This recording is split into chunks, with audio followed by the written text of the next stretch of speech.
మాటలు మనము అనేక విధాలుగా చిన్న బిడ్డల చేత, యవన బిడ్డల చేత, సంఘ విశ్వాసులైనటువంటి పెద్దవారి చేత మనము ఆ 7 మాటల యొక్క అంతరార్థం ఏంటి, 7 మాటల యొక్క సారం ఏంటి, ఆ 7 మాటల ద్వారా యేసుక్రీస్తు ప్రభువారు శిలువలో ప్రాణమును అప్పగించి తండ్రికి తన యొక్క ఆత్మను అప్పగించడం, ఇవన్నీ కూడా ఆ శిలువ శ్రమల దగ్గర నుండి శిలువలో ప్రభువారు చేసినటువంటి ఆ త్యాగం వరకు అనేక విషయాలు మనం నేర్చుకోవటానికి, కలిగి ఉండటానికి దేవుడు మనకి ఈ సమయాన్ని మన పక్షాన ఆశీర్వాదకరంగా చేస్తూ వచ్చారు. కాబట్టి ఈ గుడ్ ఫ్రైడే రోజు నిజంగా దేవుడు ఇచ్చినటువంటి ఇంత సమయంలో మనము ఇంత ఆత్మీయ జ్ఞానాన్ని పొందుకొని ఆత్మీయ జ్ఞానంతో మనము ముందున్నటువంటి మన యొక్క జీవిత కాలంలో జీవించవలసినటువంటి అవసరత ఎంతైనా ఉంటూ ఉన్నది. ఎందుకంటే మనకి క్రిస్టియానిటీ, క్రైస్తవులంగా మనము క్రిస్మస్, హ్యాపీ న్యూ ఇయర్, తర్వాత గుడ్ ఫ్రైడే, ఈస్టర్, ఈ 4 అయిపోయిన తర్వాత మరలా మనం ఈ విధంగా సహవాసం కలిగేది ఎప్పుడు? మరలా డిసెంబర్ 25 వస్తేనే.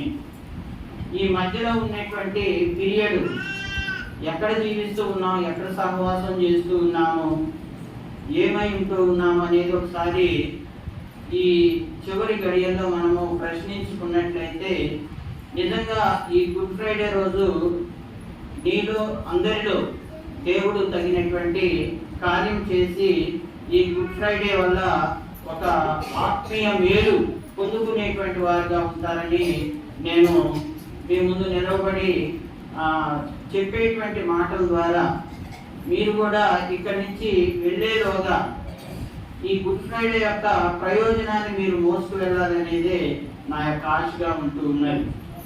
ఎందుకంటే చిన్న చిన్న పిల్లలు ఎంతో ఆసక్తితో వారు మాటలు వల్లించుతూ వచ్చారు, మాటలు చెప్తూ వచ్చారు, శిలువలో కలిగిన 7 మాటలు ధ్యానించుకుంటూ వచ్చారు. అట్టి ధ్యానం ద్వారా ఈ దినమందు, ఈ సమయమందు ఎంతో కొంత ప్రయోజనాన్ని మనం పొందవలసినటువంటి వారంగా ఉంటూ ఉన్నాం. అసలు యేసుక్రీస్తు ప్రభువారు ఈ లోక రక్షకుడిగా జన్మించి జీవించి ఉన్నటువంటి ఆ దినాల్లో చివరి 3.5 సంవత్సర కాలంలో ఆయన చేసినటువంటి పని ఏంటి? తండ్రి యొక్క రాజ్య సువార్తను పలు ప్రాంతాలకు, అనేక ప్రాంతాలకు ఆయన సంచరిస్తూ ఆయన ప్రకటించినటువంటి అది పీరియడ్గా ఉంటూ ఉన్నది. అటువంటి ఆ 3.5 సంవత్సర కాలంలో అనేక అద్భుత కార్యాలు, ఆశ్చర్య కార్యములు, అద్భుత ఆశ్చర్యకరమైనటువంటి క్రియలు ఆయన జరిగిస్తూ వచ్చాడు. గత వారం మనం పామ్ సండే జరుపుకున్నాం. అందులో మొదలుగా ఒక మాట చెప్పాను. ఆయన యెరూషలేము వీధుల్లోనికి ఎందుకు ఊరేగించారు? యెరూషలేము వీధుల్లో ఎందుకు? ఆయన చేసినటువంటి కార్యములను బట్టి అక్కడ ఉన్నటువంటి ప్రజలు, చుట్టుపక్కల ఉన్నటువంటి ప్రజలందరూ కూడా గ్రామాల నుండి యెరూషలేమునకు వచ్చి ఆయన చేసినటువంటి ఆశ్చర్యకరమైనటువంటి, అద్భుతకరమైనటువంటి అటువంటి కార్యములను బట్టి ఆయన్ను జయోత్సాహంతో ఊరేగించారు. అంటే ఆయన చేసినటువంటి పనులు, ఆయన చేసినటువంటి క్రియలు ఆ విధంగా ఆనందపరిచేవిగా ఉన్నాయి. అలా యెరూషలేము వీధుల్లో ఊరేగించారు. అది ఎప్పుడు? సిలువ వేయబడటానికి ఒక వార దినముల ముందు. అంటే పోయిన ఆదివారం అయిపోయిన తర్వాత ఇప్పుడు శుక్రవారం, ఈరోజు సిలువ వేయబడుతున్నారంటే పోయిన ఆదివారం నుంచి ఇప్పటి వరకు ఎన్ని దినాలు చెప్పండి? ఎన్ని దినాలు? 6 దినాలుగా ఉంటూ ఉన్నాయి. అంటే యేసుక్రీస్తు ప్రభువారిని అలా ఆనందోత్సాహాలతో, ఆనంద జయధ్వనులతో ఊరేగించి ఆయన మహింపరిచినటువంటి ఆ సమయంలోనే నెక్స్ట్ వచ్చేసరికి ఆయన్ను సిలువ వేయుడి అని ఆయన మీద ఏదో ఒక నేరం మోపాలి అనేటువంటి ఆలోచన కలిగి ఉంది ఆనాడు ఆ లోకం. ఏంటా నేరము అంటే, నువ్వు యూదులకు రాజువా అని అడిగినప్పుడు యేసుక్రీస్తు ప్రభువారు అన్నటువంటి మాట ఏంటి? నీవన్నట్టే నేను రాజునే. అంటే ఇక్కడ యేసుక్రీస్తు ప్రభువారికి శిలువ శిక్ష పడుతుంది, శిలువ శిక్ష అనుభవించాలి అని ఆయన గారి ముందే తెలుసు. మరి తప్పించుకోవాలంటే ఆయన ఆ అడిగినటువంటి ప్రశ్నకు నేను రాజును కాను అనొచ్చు. నేను రాజును కానంటే మరి తప్పించవచ్చు, శిలువ శిక్ష పడేది కాదు. అందుకని మత్తయి, మార్కు, లూకా, యోహాను సువార్తల్లో ఇక్కడ యేసుక్రీస్తు ప్రభువారి యొక్క జన్మము దగ్గర నుంచి మరణము, పునరుద్ధానం వరకు అనేకమైనటువంటి ఆత్మీయ విషయాలు, ఆ దినాల్లో 2000 సంవత్సరాల పూర్వము జరిగినటువంటి యథార్థమైనటువంటి సంఘటనలు, యథార్థమైనటువంటి దృశ్యాలు ఈ పరిశుద్ధ గ్రంథం మన ముందు ఉంచుతూ ఉన్నది. కాబట్టి ఇక్కడ నువ్వు యూదులకు రాజువేనా అన్నప్పుడు అవును నీవన్నట్టే, నీవే అన్నావుగా అన్నట్టు మళ్ళా రిప్లై ఇస్తూ ఉన్నారు. అవును నీవన్నట్టే నేను రాజును అని ఒప్పుకుంటూ ఉన్నారు. అంటే ఇక్కడ ఆ శిలువ శిక్ష మరి భరించడానికి ఆయన సిద్ధంగా ఉన్నారు. ఆ శిలువ శిక్షను తప్పించుకోవటానికి ఏ చిన్న ప్రయత్నం కూడా చేయలేదు. అప్పుడు ఆనాడు ఆ శిలువ శిక్ష ఆయన తప్పించుకొని ఉన్నట్లయితే మనం ఈ లోకంలో ఎన్నో శిక్షల పాలు కావాల్సినటువంటి వారంగా ఉంటూ ఉన్నాం. అటువంటి శిక్ష నుంచి నిన్ను నన్ను తప్పించడానికే యేసుక్రీస్తు ప్రభువారు ఈ సువార్తల్లో ఆ శిలువ శిక్ష తన్ను తాను అప్పగించుకొనెను, తన్ను తానే అప్పగించుకున్నారు. చూశారు ఆ దృశ్యాల్లో, ఆ కరుణామయుడు మూవీ కానీ, దయామయుడు కానీ, ఇక్కడ లేఖన భాగాల్లో కానీ ఎవరన్నా బలవంతాన తీసుకెళ్లి సిలువ ఎక్కించారా? ఎక్కించలేదు కదా. తానే సిలువ ఎక్కారు, తానే చేతులు చాపారు, తానే తను తాను అప్పగించుకున్నటువంటి వారుగా ఉంటూ ఉన్నారు. ముళ్ళ కిరీటం పెట్టినప్పుడు ఇట్లా తీసేయచ్చు, కానీ జరిగిందా? ఇక్కడ తను తాను అప్పగించుకున్నారు. ఎందుకు అప్పగించుకున్నారు అనేది మనం ఒకసారి ఎవరి కొరకు అప్పగించుకున్నారు ఆ శిలువ శిక్షకు అనేది ఈ గుడ్ ఫ్రైడే రోజు మనము జ్ఞాపకం చేసుకోవాల్సినటువంటి వారంగా ఉంటూ ఉన్నాం. కాబట్టి ఇక్కడ చూసినట్లయితే పరిశుద్ధ గ్రంథంలో ఇక్కడ యేసుక్రీస్తు ప్రభువారిని శిలువ వేసేటువంటి ఆ సందర్భంలో ఉన్నటువంటి ఆ రాజు పిలాతు దగ్గర నుంచి అనేక మంది యేసుక్రీస్తు ప్రభువారు ఆ శిలువ శిక్షకు పాత్రుడిగా తను తాను అప్పగించుకున్నందుకు వారు నిజంగా ఆ సమయంలో అనేక మంది దాన్ని గ్రహించగలిగినటువంటి వారుగా ఉంటూ ఉన్నారు.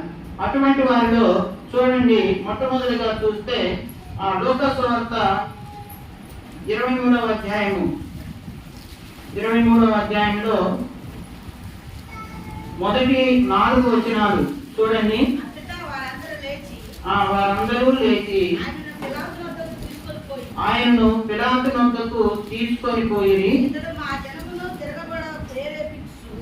ప్రేరేపించు రాజునని చెప్పగా మేము వింటిమని ఆయన మీద నేరం మోపసాగి పిలాతు నీవు యూదుల రాజువా అని ఆయనను అడుగగా ఆయన నీవన్నట్టే అని అతనితో చెప్పాను. పిలాతు ప్రధాన యాజకులతోనూ జన సమూహములతోనూ ఈ మనిషిని యందు నాకు ఏ నేరమును కనపడలేదనెను. చూడండి, శిలువ శిక్ష విధించేటువంటి ఆ పిలాతే అంటూ ఉన్నాడు. ఏమని అంటూ ఉన్నాడు? 4వ వచనం చివరిలో, ఈ మనిషిని యందు నాకు ఏ నేరమును కనబడలేదనెను. ఏ నేరము కనబడలేదనెను. ఎందుకు అనగలిగారు పిలాతు అలా? దానికి ముందున్నటువంటి వచనంలో నీవు యూదుల రాజువా అని ఆయనను అడిగినప్పుడు నీవన్నట్టే అని అతనితో చెప్పాను. నీవన్నట్టే అని అతనితో చెప్పినప్పుడు ఏనులో అసలు ఏ నేరము కనబడలేదు అని పిలాతు ఒప్పుకున్నాడు. శిలువ శిక్షకు అలా మరి గురి చేసేటువంటి శిలువ శిక్షకు అప్పగించేటువంటి ఆ పిలాతే తనంతట తాను ఒప్పుకున్నాడు. ఏమని ఒప్పుకున్నాడు? ఈ మనిషిని యందు ఏ నేరము కనబడలేదు, నేరము లేనటువంటి వాడు, దోషము లేనటువంటి వాడు నిర్దోషి. ఇక ఎటువంటి దోషం లేకుండా, కపటం లేకుండా ఉన్నటువంటి వారు నిష్కపటులుగా ఉంటూ ఉన్నారు. అటువంటి వారిలో యేసుక్రీస్తు ప్రభువారే ఈ లోకంలో ఇక్కడ ఏ నేరమో కనబడినటువంటి వారిగా ఉంటూ ఉన్నారు. అందుకని ఆయనే స్వయంగా ఇక్కడ నీవు అన్నట్టే నేను రాజును అన్నట్టే, నేను పరిశుద్ధుడను కనుక మీరును పరిశుద్ధులై ఉండుడి. ఆయన ఒప్పుకుంటూ ఉన్నాడు, నేను పరిశుద్ధుడను. ఎందుకన్నాడు? పిలాతే అన్నాడు ఏంలో ఏ నేరం లేదని. అటువంటి పరిశుద్ధులైనటువంటి దేవుణ్ణి మనం ఒప్పుకుంటున్నామా లేదా అనేది ఒకసారి మనము ఈ గుడ్ ఫ్రైడే రోజు మనం జ్ఞాపకం చేసుకోవాలి. ఇలా ప్రతి సంవత్సరం వస్తూనే ఉంటది గుడ్ ఫ్రైడే, పోతూనే ఉంటది. గుడ్ ఫ్రైడే తర్వాత మరుసటి 3వ రోజు ఈస్టర్ వస్తుంది. అదొక ఆనందం. కానీ నిజంగా మన యొక్క ఆత్మలో, మన యొక్క స్పిరిచువల్ గా మనము ఎలా ఆనందించాలి? అలా ఆనందించాలంటే గుడ్ ఫ్రైడే రోజు మనము దేవుని యొక్క వాక్య ప్రకారంగా, ప్రకటించబడినటువంటి వాక్య ప్రకారంగా మనము తీర్మానించుకుంటున్నామా లేదా అనేది జ్ఞాపకం ఉంచుకోవాలి. పిలాతే కాదు, తర్వాత చూడండి పిలాతుతో పాటు ఆ పిలాతు భార్య కూడా ఉంటది. చూడండి తర్వాత భాగంలో ఉంటది 27వ అధ్యాయం 19వ వచనం.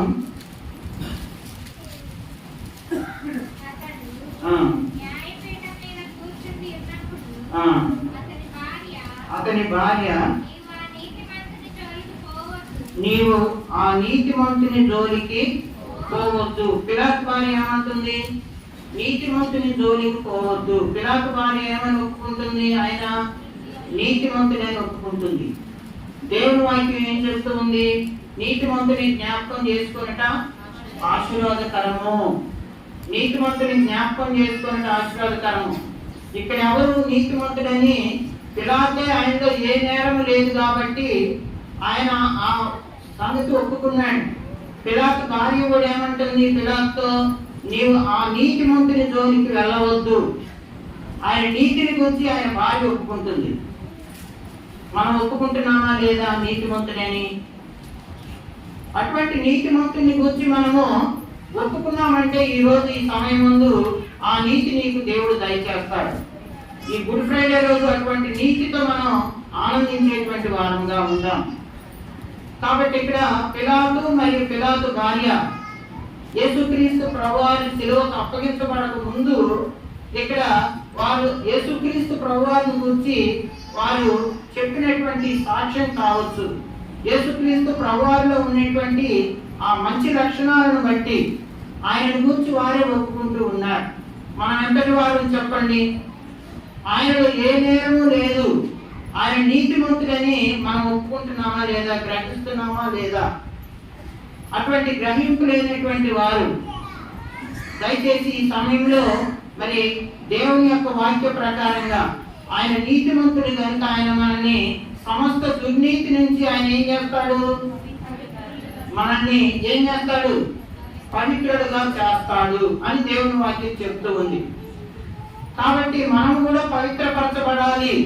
అందుకని యేసుక్రీస్తు ప్రభువారు నేను పరిశుద్ధుని కనుక మీరును పరిశుద్ధులై ఉండుడి అని అన్నటువంటి మాట ఈరోజు మనలో నెరవేరాలి. కాబట్టి ఇక్కడ చూసినట్లయితే పిలాతు మరియు పిలాతు భార్య ఆయనను గూర్చి ఆయనలో ఏ నేరము లేదు, ఆయన నిజముగా నీతిమంతుడే, ఆయన జోలికి పోవద్దు అన్నటువంటి మాట మనం జ్ఞాపకం ఉంచుకోవాలి. తర్వాత చూడండి రెండవదిగా చూస్తే లోకాసు వార్త 23వ అధ్యాయంలోనే 47వ వచనంలో అక్కడ శతాధిపతి కనబడతాడు. శతాధిపతి జరిగినది చూచి ఈ మనుషుడు నిజముగా నీతిమంతుడై ఉండేనని చెప్పి దేవుని మహిమ పరిచెను. చూడండి శతాధిపతులు మరి అక్కడ ఉన్నటువంటి శాస్త్రోపదేశకులు ఎంతో మంది యాజకులు ఇట్లా అనేక మంది ఉంటూ ఉన్నారు. వారిలో శతాధిపతి ఏమంటూ ఉన్నాడు? ఈయన నిజముగా నీతిమంతుడు అని ఒప్పుకుంటూ ఉన్నాడు. శతాధిపతి ఒప్పుకుంటూ ఉన్నాడు. మొదటేమో పిలాతు భార్య ఒప్పుకున్నారు. తర్వాత ఇక్కడ చూసినట్లయితే శతాధిపతి నిజముగా నీతిమంతుడై ఉండెను అని చెప్పినట్లుగా ఇక్కడ చూస్తూ ఉన్నాం. కాబట్టి మనము అలా ఒప్పుకుంటున్నామా లేదా? కాబట్టి ఇక్కడ చూసినట్లయితే ఈ శిలువ కార్యము యేసుక్రీస్తు ప్రభువారు తను తాను అప్పగించుకోవట్లో ఉన్నటువంటి ఇక్కడ మర్మము దేవుని యొక్క వాక్యము మన ముందు ఉంచుతుంది గుడ్ ఫ్రైడే రోజు. కాబట్టి ఇక్కడ శతాధిపతి కూడా ఈయన నిజముగా నీతిమంతుడే అని ఒప్పుకుంటూ ఉన్నాడు. తర్వాత చూడండి, మూడవదిగా అదే సీమోను పేతురు. చూడండి, సీమోను పేతురు కూడా తను కూడా శిలువకు అప్పగించబడిన తర్వాత యేసుక్రీస్తు ప్రభువారిని గురించి యేసుక్రీస్తు ప్రభువారు అన్నటువంటి మాట, నిజముగా నీవు నన్ను ప్రేమించుతున్నావా అని సీమోను పేతురుని అడిగినప్పుడు ఏమంటాడు పేతురు? అవును ప్రభువా, నేను నిన్ను ప్రేమించుతున్నాను. ఇక్కడ సీమోను పేతురు కూడా ఆ ప్రభువుని ప్రేమించేటువంటి వాడిగా ఉంటూ ఉన్నాడు. ఇక్కడ చూసినట్లయితే ఆయనలో ఏదైనా నేరం ఉండి నిజంగా ఆయన దోషి అయితే సీమోను పేతురు ప్రేమిస్తాడా చెప్పండి? అందుకే యేసు ప్రభువారు ఆయన్ని ప్రశ్నిస్తూ ఉన్నారు, నిజంగా నీవు నన్ను ప్రేమిస్తున్నావా? ఇదనమందు దేవుని యొక్క వాక్యము మనల్ని కూడా అడుగుతుంది. యేసుక్రీస్తు ప్రభువారిని మనం ప్రేమిస్తున్నామా లేదా అని అడుగుతుంది. అలా ప్రేమించేవారు చెప్పండి, అవును ప్రభువా నేను నిన్ను ప్రేమిస్తున్నాను చెప్పండి అందరూ. మరలా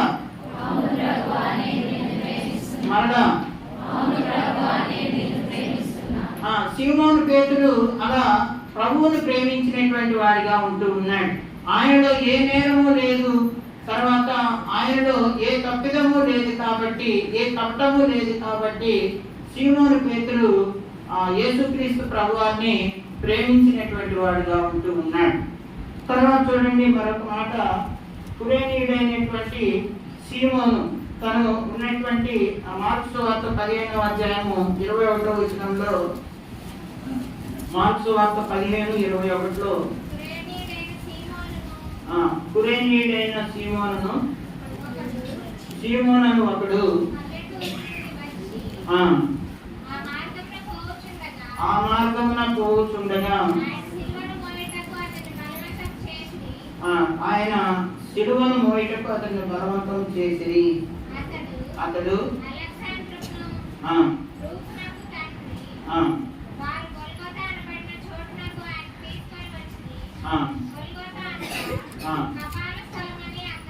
గొల్గోతా అనగా కపాల స్థలం అని అర్థము. అంతటా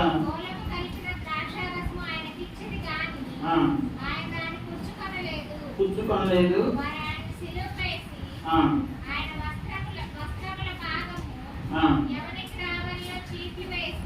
చీట్లు వేసి పంచుకొన్నది. పగలు 9 గంటల ఆయన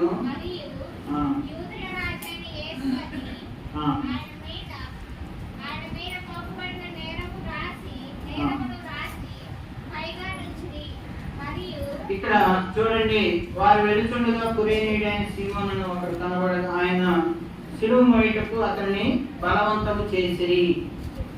ఇక్కడ యేసుక్రీస్తు ప్రభువారు వెళ్తూ ఉన్నటువంటి ఆ గొల్గోతా మార్గంలో యేసుక్రీస్తు ప్రభువారు వెళ్తూ ఉన్నప్పుడు సీమోను పేతురుని అట్లా బలవంతం చేశారు. ఏది? సిలువ మోయటం చేసినప్పుడు నిజంగా ఆ సిలువ మోయటానికి పేతురు ఒప్పుకున్నటువంటి వాడిగా ఉంటూ ఉన్నాడు, అంగీకరించినటువంటి వాడిగా ఉంటూ ఉన్నాడు. ఎందుకు అంగీకరించాడంటే ఆయన ఈ లోక భారమును ప్రయాసపడి భారం వహిస్తున్న సమస్త జనులారా నా యొద్దకు రండి అని దేవుని యొక్క వాక్య ప్రకారంగా ఆ భారాన్ని ప్రభువారు మోస్తానన్నాడు కాబట్టి ఇక్కడ సీమోను పేతురు ఇదంతలే సిలువను మోద్దామని మరి తను వెళ్ళినట్టుగా చూస్తూ ఉన్నాం బలవంతం చేసినప్పుడు. తర్వాత మరొక మాట చూడండి, అరిమతయి యేసేపు తన యొక్క సమర్పణ ఇక్కడ కనబడుతూ ఉన్నది. అరిమతయి యేసేపు 50వ వచనం నుంచి 53 వరకు,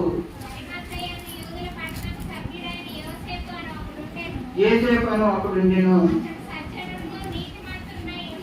సజ్జనుడు నీతిమంతుడై ఉండి వారి ఆలోచనలకు సమతింపగా అతడు పిలాతు వద్దకు వెళ్ళి యేసు దేహమును తనకిమ్మని అడుక్కొని దాన్ని క్రిందికి దించి సన్నపు నారబట్టతో చుట్టి తొలిచిన రాతి సమాధిలో ఉంచెను. చూడండి, అదే మత్తయి సువార్త అయితే 27వ అధ్యాయంలో 60వ వచనంలో తాను రాతితో తొలిపించుకొని కొత్త సమాధిలో దానిని ఉంచి, అరిమతయి యేసేపు తానే తొలిపించుకున్నాడు బ్రతుకున్నటువంటి దినాల్లో. అదే మార్క్స్ వార్త, లోకా, యోహాను వార్తల్లో ఆ సమాధిలో ఇప్పటి వరకు ఎవరి యొక్క భౌతిక దేహాన్ని ఉంచలేదని ఉంటుంది. ఇక్కడ చూసినట్లయితే తాను రాతితో తొలిపించుకున్నటువంటి కొత్త సమాధి, ఇప్పుడు తాను తొలిపించుకునేటువంటి సమాధిని యేసుక్రీస్తు ప్రభువారి దేహం ఉంచాలని తాను అక్కడ పిలాతు వద్దకు వెళ్ళి అడిగి తీసుకున్నట్లుగా చూస్తూ ఉన్నాం. అది తనకున్నటువంటి సమర్పణ. ఇక్కడ చూసినట్లయితే ఈ గుడ్ ఫ్రైడే రోజు యేసుక్రీస్తు ప్రభువారు సిలువకు అప్పగించబడి తను తానే అప్పగించబడి అలా సిలువ శిక్షను భరించి, ఈ సిలువ శిక్షను భరించడానికి తను ఏమాత్రం కూడా వెనకాడక తను తానే అప్పగించుకునేటువంటి వారుగా ఉన్నారు అంటే ఇక్కడ దేవుని యొక్క వాక్యము ప్రకటించిన రీతిగా ఆ సిలువ శ్రమలో ఉన్నటువంటి సత్యాలు ఏంటనేది మనం గ్రహించుకొని ఆ సత్యాలు మనము గ్రహించుకునేటువంటి వారముగా మనలో నెరవేర్చుకునేటువంటి వారముగా ఉంటే నిజంగా ఈ గుడ్ ఫ్రైడే మనందరి జీవితాల్లో నిజంగా గుడ్ ఫ్రైడేగానే ఉంటుంది, శుభ శుక్రవారంగానే ఉంటుంది. కాబట్టి పిలాతు భార్య శతాధిపతి ఈయనలో ఏ నేరము లేదు, ఈయన నిజముగా నీతిమంతుడే అని వారు ఎలా అయితే చెప్పగలిగారో, ఎలా అయితే మరి ఆ యేసుక్రీస్తు ప్రభువారిని శతాధిపతి మహింపరిచినట్లుగా చూస్తూ ఉన్నాం. మనం కూడా ఈ దినమందు యేసుక్రీస్తు ప్రభువారు తనలో ఉన్నటువంటి ఆ గుణ లక్షణాలను బట్టి మనం కూడా ఆ ప్రభువుని మనము ఆరాధించి మహింపరిచేటువంటి వారంగా ఉండాలి. ఇక్కడ సిలువలో పలికినటువంటి 7 మాటలు, ప్రతి మాటలో ఉన్నటువంటి అంతరార్థం బిడ్డలు చెప్తూ వచ్చారు. మొదటి మాట దేని గురించి చెప్పింది? క్షమాపణ మాట. రెండవది ఏ మాట? రక్షణ మాట. మూడవది ప్రేమ మాట. నాలుగవది ఆవేదన మాట. ఐదవది ఏంటిది? శ్రమ మాట. ఏడవది సంతృప్తికరమైనటువంటి మాట.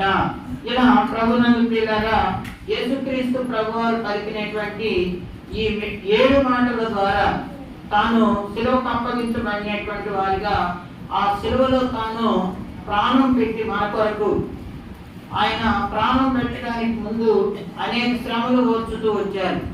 అనేక శ్రమలు వచ్చి సిలువలో రక్తము దారులుగా ప్రవహించినట్లు ఇక్కడ పరిశుద్ధ గ్రంథం తెలియజేస్తూ ఉన్నది. ఆ రక్తాన్ని చిందించవలసినటువంటి అవసరం ఏంటి? నీ కొరకు నా కొరకు యేసుక్రీస్తు ప్రభువారు చిందించినటువంటి ఆ పవిత్రమైనటువంటి పరిశుద్ధమైనటువంటి ఆ రక్తం చేత మనమందరం కూడా కడగబడాలని, ఆయనలో ఉన్నటువంటి ఆ యొక్క నీతిని, ఆయనలో ఉన్నటువంటి ఆ నిర్దోషత్వాన్ని మనమందరము కలిగి ఆయన ప్రేమించి ఆయన మహింపరిచి ఆయన ఇచ్చేటువంటి ఆ రక్షణ భాగ్యాన్ని మనం పొందాలనేది దేవుని యొక్క ఉద్దేశంగా ఉంటూ ఉన్నది. కాబట్టి ప్రభునందు ప్రియులారా, ఇలా ఉదయం ప్రారంభం నుండి ఈ శిలువ ధ్యానముల ద్వారా నేర్చుకునేటువంటి ప్రతి అంశము ఇలా మనల్ని ఆత్మీయంగా ఈ గుడ్ ఫ్రైడే రోజు మనల్ని నడిపించేదిగా, ఆత్మీయంగా మరింతగా బలం పొందేదిగా ఉంటూ ఉన్నది. కాబట్టి అటువంటి ఆత్మీయ బలము నాకు కావాలి అని కోరుకునేటువంటి వారు ఇక్కడ యేసుక్రీస్తు ప్రభువారిని గురించి ప్రచురించబడుతూ ఉన్నటువంటి అనేక విషయాలు శిలువ ధ్యానముల ద్వారా మనము ఈ సమయం అంతా కూడా గడుపుతూ వచ్చి ఉన్నాం. కాబట్టి ఆ నీతిమంతుడైనటువంటి ఏ నేరము లేనటువంటి యేసుక్రీస్తు ప్రభువారు అయినప్పుడు కూడా ఆయనే తను తానే శిలువకు అప్పగించబడి ఉన్నారు. కాబట్టి నీ కొరకు నా కొరకే ఆయన అప్పగించబడి ఉన్నారనేటువంటి విషయాన్ని అర్థం చేసుకొని ఆయన మన కొరకు పెట్టినటువంటి ప్రాణానికి బదులుగా మనం ఏమి ఇవ్వగలుగుతున్నాం ఆయనకు. అందుకని దేవుని యొక్క వాక్యంలో విరిగి నలిగిన హృదయమే దేవునికి ఇష్టమైనటువంటిదని దేవుని యొక్క వాక్యం తెలియజేస్తుంది. కాబట్టి ఆయన నీ కొరకు నా కొరకు చేసినటువంటి ఆ గొప్ప శిలువ బలియాగమును బట్టి మనమందరం కూడా ఆయనను శతాధిపతి కూడా ఏ విధంగా మహింపరుస్తూ వచ్చి ఉన్నాడో మనం కూడా మహింపరచవలసినటువంటి వారంగా ఉండాలని దేవుని యొక్క వాక్యం ద్వారా తెలియజేస్తూ ప్రార్థన చేసుకొని ఆరాధనలోనికి వెళ్తాము. ఎవరు కూడా చిన్నపిల్లలు, యవన బిడ్డలు